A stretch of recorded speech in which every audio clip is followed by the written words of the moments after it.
Hello, दुपारच्या जेवणामध्ये अगदी सिंपल अशी झुणक्याची पोळी आणि भाकरी करायचं ठरवलं आहे. तर इथं मॅन्युअल चॉपरमध्ये कांदा, मिरची आणि कोथिंबीर जी आहे ती बारीक चॉप करून घेतली आहे. त्यामध्ये हळद, लाल तिखट, तीळ आणि थोडेसे जिरे ॲड केलेत. आणि यानंतर आता यामध्ये ॲड करायचं आहे डाळीचं पीठ, थोडंसं मीठसुद्धा ॲड केलं आणि पाणी.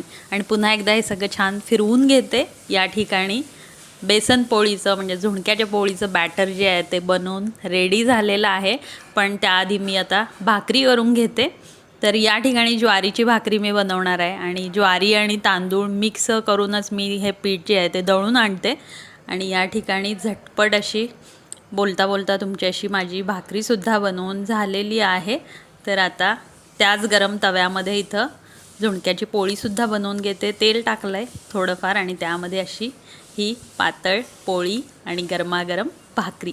तर हे आहे माझं दुपारचं जेवण.